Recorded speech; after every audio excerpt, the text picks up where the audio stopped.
Salut à tous, ici Noctis-sama, j'espère que vous allez bien. Bienvenue dans cette review du chapitre 267 de Tokyo Revenger. Un chapitre qui m'a particulièrement hypé avec ce combat entre les deux capitaines et les maîtrises des visions par Takemichi. Comme quoi le capitaine du Tokyo Manjikai il avait dit qu'il allait défoncer Mikey. Et le moins qu'on puisse dire c'est qu'il est sur la bonne voie. Alors bien entendu dans ce chapitre on va prendre le temps d'analyser les maîtrises des visions par Takemichi, quelque chose qu'on avait pu aborder la semaine dernière, mais également la réaction des différents personnages présents dans ce chapitre, avec bien entendu un focus sur Mikey et l'effet qu'une défaite pourrait avoir sur le capitaine. Mais comme d'habitude, avant de débuter, si ce n'est pas déjà fait, n'hésitez pas à vous abonner à la chaîne afin de rejoindre la communauté et à activer la cloche des notifications pour ne rien louper des prochains contenus. Ceci étant dit, c'est sans plus attendre que nous allons nous plonger dans l'analyse de ce tout nouveau chapitre.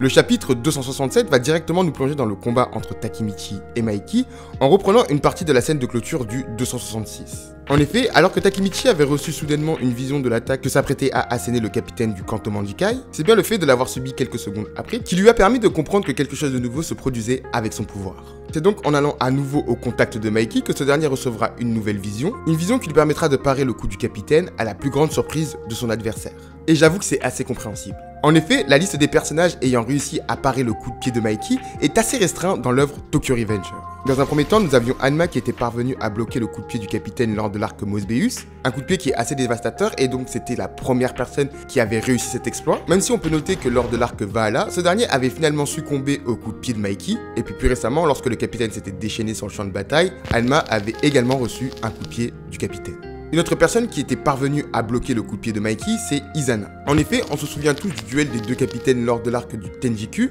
donc la bataille du Kanto, où Izana avait même réussi l'exploit de manière très brève, avant que ce dernier prenne la résolution de le sauver de lui-même, et donc par ce fait avait battu le personnage à plat de couture. C'est donc grâce à son pouvoir que Takemichi arrive aujourd'hui à se hisser parmi les combattants ayant réussi à bloquer le coup de pied de Mikey, un pouvoir qui semble s'éveiller de manière différente par rapport à ce qu'on avait l'habitude de constater dans l'œuvre. En effet, les visions que Takemichi semblait recevoir depuis le début de cet arc semblaient se manifester lorsque le personnage entrait en contact avec un élément ou avec une personne. C'était le cas lors de l'apparition de sa première vision lorsque le personnage s'était rendu chez Draken, ou encore lorsqu'il avait reçu la vision de Senju blessé juste avant la bataille des Trois Cieux, et c'était encore le cas lorsque Takemichi avait vu la mort de South, ou plus récemment au chapitre 254 avec la mort de l'ensemble des membres du Toman. Et ici, l'apparition des visions pour le capitaine du Tokyo Manjikai semble s'enchaîner les unes après les autres au fur et à mesure des attaques de Mikey sans qu'il y ait vraiment de déclencheur, à part peut-être le danger que peuvent représenter les coups de pied du capitaine du Kanto Manjikai, sachant que l'état physique de Takemichi est assez critique à ce moment présent. C'est donc grâce à cet enchaînement de visions que ce dernier arrive à esquiver l'ensemble des coups de Mikey avant même que ce dernier ne bouge, un élément qui lui permettra même de prendre le dessus et d'asséner un coup de poing assez critique en fin de chapitre. Ici, on retrouve donc les éléments qu'on s'était partagés la semaine dernière, à savoir que Takemichi pourrait donc maîtriser son pouvoir en combat et prendre le dessus via une contre-attaque. Alors bien entendu, l'idée de cette première partie était de se concentrer sur l'évolution du pouvoir de Takemichi, ainsi que les conséquences que cela peut avoir dans le combat entre les deux capitaines, ce qui est désormais chose faite. Je vous propose donc d'enchaîner avec la seconde partie, dans laquelle on va se focaliser sur la réaction des spectateurs qui restent bouche bée face au nouvel exploit du capitaine du Tokyo Manjikai. Alors que Takemichi esquive les attaques de Mikey dans une véritable chorégraphie Just Dance, le chapitre nous permet également de voir progressivement le réveil des différents combattants qui assistent de manière incrédule au combat de notre héros face au capitaine du Kanto Manjikai. Et est-ce qu'on peut réellement leur jeter la pierre? En effet, bien que Takemichi nous ait prouvé au début de cette bataille qu'il n'était plus le jeune homme fragile grâce à son combat face à Kakucho, la différence de son niveau avec celui de son adversaire est quand même hallucinante. On parle quand même d'un homme qui n'a jamais perdu et qui a éclaté littéralement l'ensemble des combattants en un scan. Alors dans l'ordre, tout d'abord, nous avons Mitsuya qui, de manière incrédule, va réveiller Akai afin qu'il lui confirme que le spectacle auquel il est en train d'assister est bien réel. Puis on arrivera à Senzu qui restera également incrédule de voir son capitaine en difficulté dans son combat contre Takemichi. Et en soi, je pense que c'est tout simplement de voir son capitaine en difficulté. Et pour finir, nous aurons une page où nous montrons la réaction de la plupart des capitaines, une page qui nous montrera également la réaction de Hanma qui a l'air également choquée. Et bien que la réaction des membres du Toman me paraît assez légitime, étant donné leur passif avec Mikey et pour la plupart n'étant pas au courant du pouvoir de Takemichi, c'est bien celle de Senzu et Hanma qui est sujet à interrogation. En effet, en ce qui concerne Senzu, c'est bien le fait que Takemichi ait réussi à esquiver sa lame qui lui avait permis de l'identifier comme un voyageur temporel. Et bien que d'autres éléments ont dû participer à la réflexion du vice-capitaine du Kanto Manjikai, c'est bien le pouvoir de voir dans le futur de notre héros qui a permis au vice-capitaine du Kanto Manjikai de mettre un point final à sa réflexion et de l'identifier comme un voyageur temporel. De ce fait, il est assez surprenant de constater la surprise de Senzu face au pouvoir de Takemichi, à part si c'est la première fois que ce dernier assiste à une maîtrise aussi complète de ce pouvoir. Bref, quoi qu'il en soit, l'ensemble de ces événements peuvent nous laisser penser que ce n'est pas le voyageur temporel,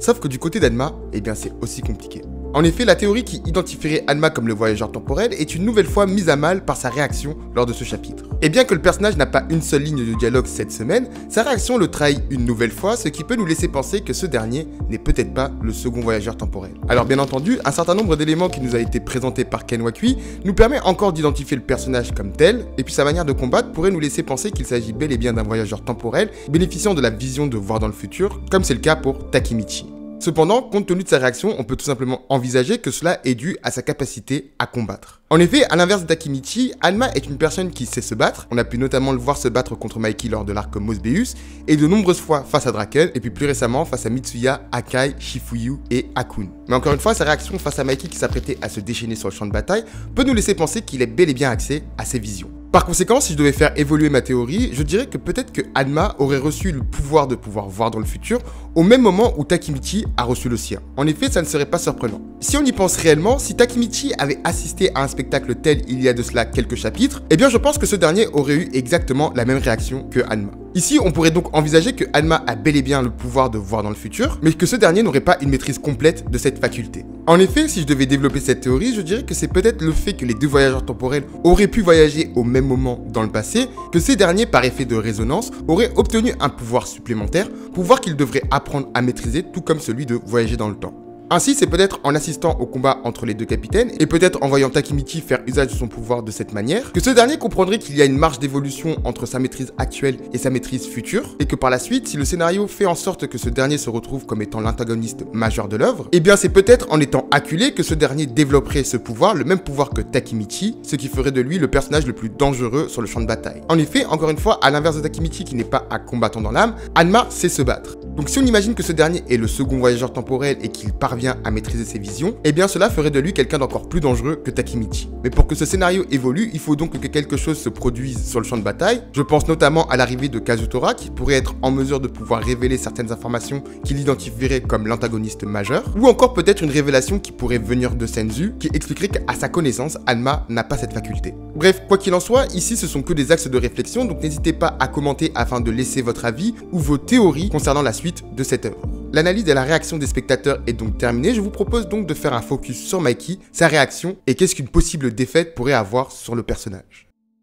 Alors que l'ensemble des combattants sont choqués de voir Takemichi parvenir à esquiver les attaques de Mikey, la réaction de son adversaire fait partie de celle qui est la plus intéressante en ce qui concerne le scénario de cette œuvre. En effet, le combat entre les deux capitaines est peut-être la première scène où nous voyons le capitaine expressif, et ce, depuis le début de l'arc Boten. En effet, que ce soit lors de son combat contre South où le personnage avait quand même éliminé son adversaire, ou encore lors de la bataille du Kanto Manjikai face au Tokyo Manjikai, où Mikey a fait face à différents membres de son ancien gang, ou même lors des révélations de Takemichi sur son objectif et son origine, le personnage a été très peu expressif. Enfin, presque peu expressif.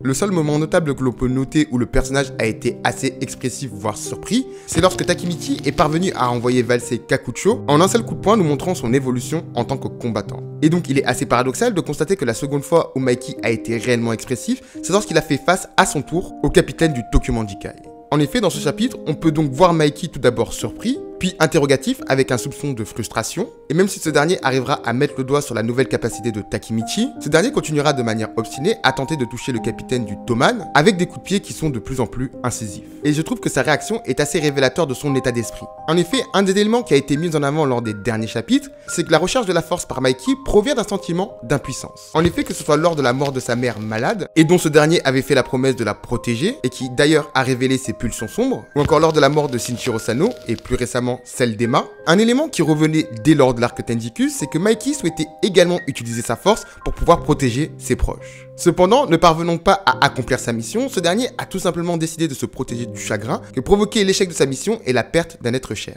Cependant, en faisant face à Takemichi, l'homme qui n'a jamais perdu a peut-être trouvé son match. En effet, la force physique a toujours été le domaine de prédilection de Mikey. Un domaine dans lequel il a décidé de se réfugier en coupant tout aspect émotionnel. Et c'est peut-être cette fois-ci en perdant sur le plan émotionnel et physique que le capitaine pourrait se confronter à un mur d'une telle largeur qu'il n'aurait pas d'autre choix de se remettre en question. C'est donc peut-être pour ne pas nier tout ce dont il a cru toute sa vie que le personnage tente de toucher Takemichi malgré le fait qu'il soit au courant de sa capacité. Un combat qui se révélerait difficile, voire impossible à remporter, comme si le capitaine se battait finalement contre lui-même sans vraiment réussir à se toucher. Et malgré que Mikey ait reçu un coup de poing critique de la part de Takemichi en fin de chapitre, coup de poing qui aurait pour but de raisonner le capitaine, on pourrait donc assister à un retour encore plus féroce de Mikey dès la semaine prochaine, un retour qui donnera un combat peut-être plus difficile pour Takemichi qu'il devra également remporter sur le plan émotionnel afin de pouvoir accomplir complètement sa mission. Les amis, on arrive donc au terme de cette review assez spéciale car j'ai eu très peu de temps pour la réaliser, donc j'espère qu'elle vous plaira et si c'est le cas, n'hésitez pas à mettre un petit pouce bleu et à commenter. C'est vrai qu'en ce moment, j'ai pas mal de contraintes, que ce soit au niveau du travail ou même au niveau de ma vie personnelle. C'est pour ça que je n'ai pas pu vous sortir le bouclé la semaine dernière et que je pourrai pas le sortir probablement avant la semaine prochaine. En tout cas, c'est bien parce que c'est la rentrée que j'ai un peu du mal à m'organiser avec la production de l'ensemble de toutes les vidéos, mais pas de panique, d'ici quelques semaines, tout devrait rentrer dans l'ordre. Bref, quoi qu'il en soit, j'espère que vous aurez apprécié la review, donc n'hésitez pas à me faire vos retours car je suis encore en train de me roder sur ce format. Et en attendant, portez-vous bien et je vous dis à très bientôt.